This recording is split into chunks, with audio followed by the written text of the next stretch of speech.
Barriers to creative thinking. You know that creative thinking, it creates or bring up new ideas. It can be regarded as a natural part of every person's mental process. That is, everyone can be creative. The creativeness, it varies from one person to another. But there is no such person without any creativity. There are barriers to creativity. It prevents the humans from unlocking the creative potential that they are capable of. Being aware about these barriers, it prepares the individuals to recognize and then to avoid the barriers. Now let's see what are the barriers to creative thinking.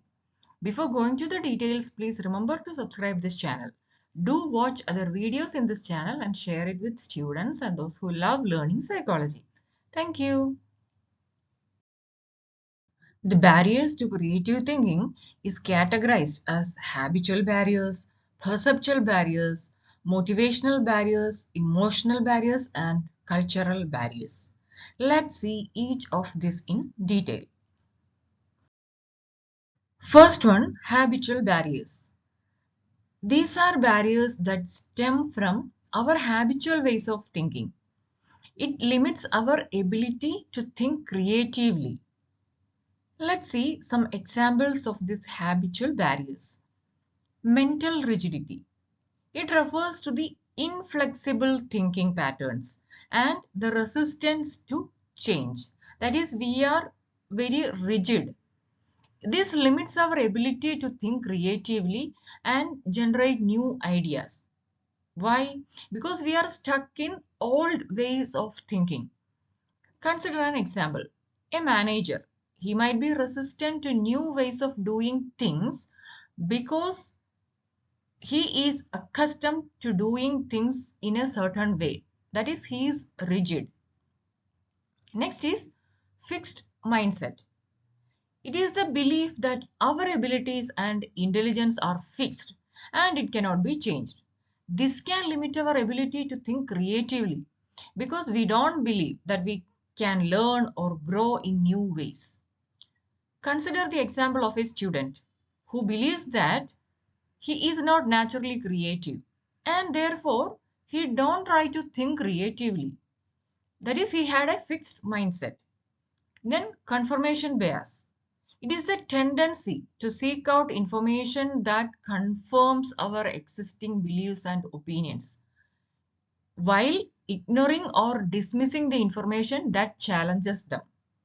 This limits our ability to think creatively and generate new ideas because we are not open to new perspective or alternative viewpoints.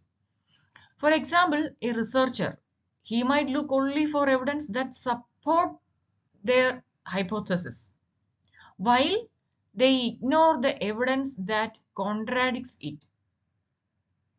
Then functional fixedness. It is the tendency to see objects or ideas only in their familiar or intended use. It limits our ability to think creatively.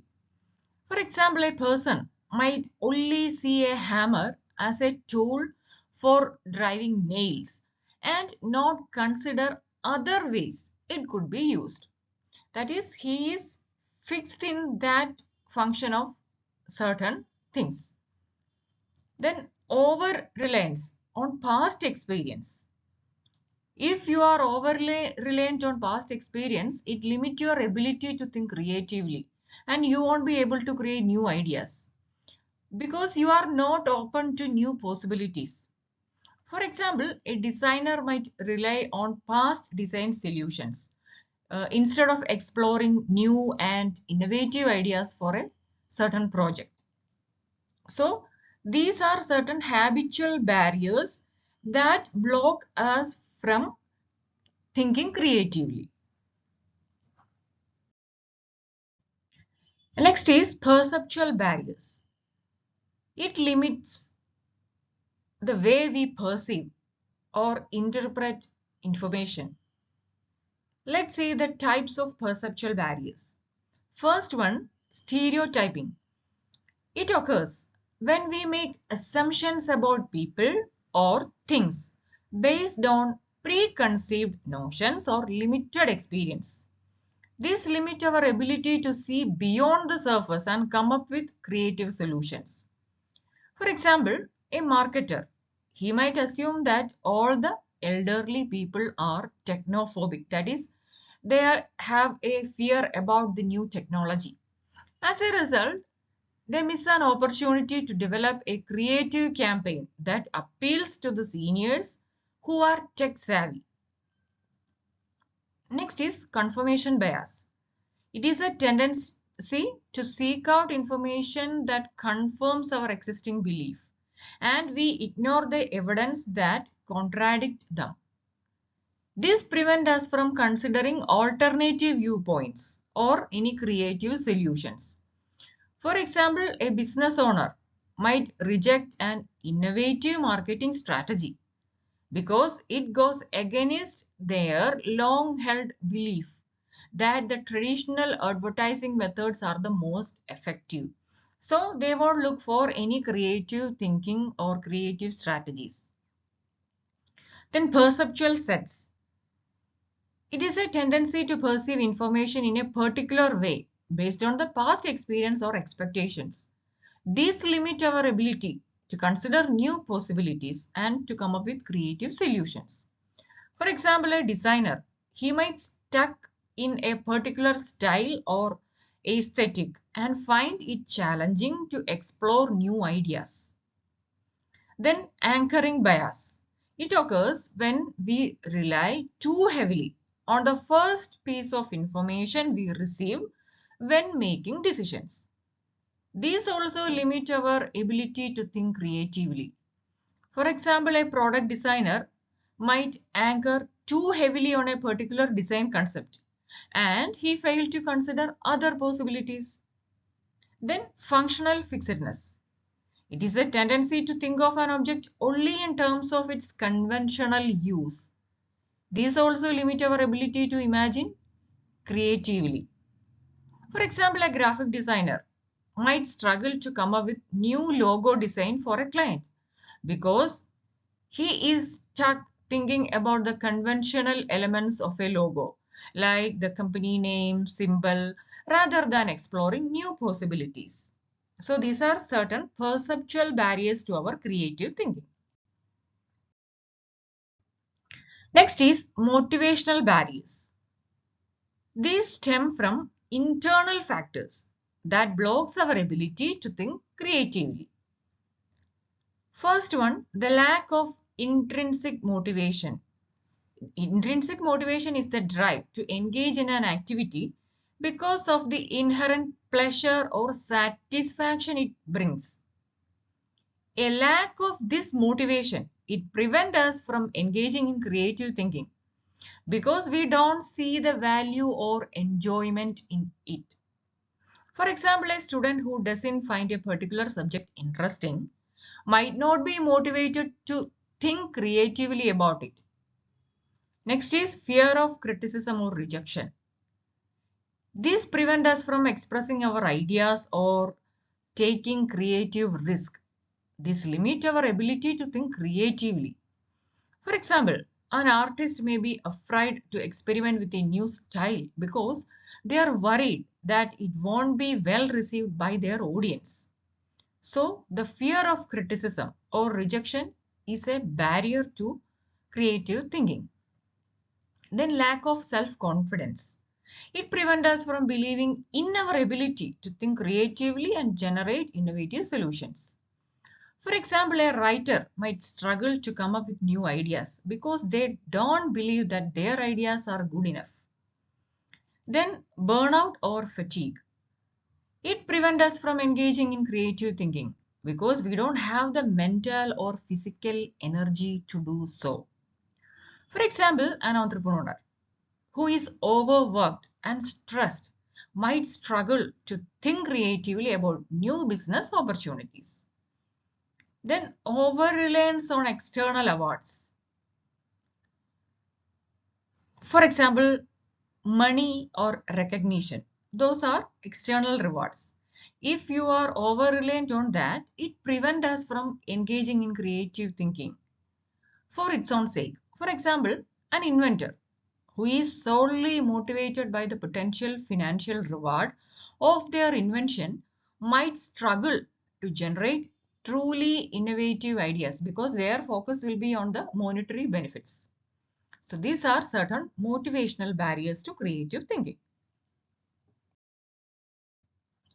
Next is emotional barriers. These stem from our emotions and feelings that affect our ability to think creatively. For example, fear.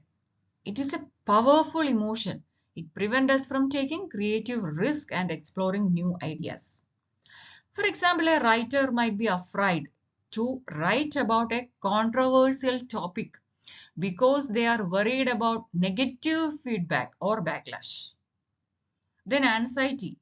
It prevents us from thinking creatively because it makes us feel overwhelmed and unable to focus.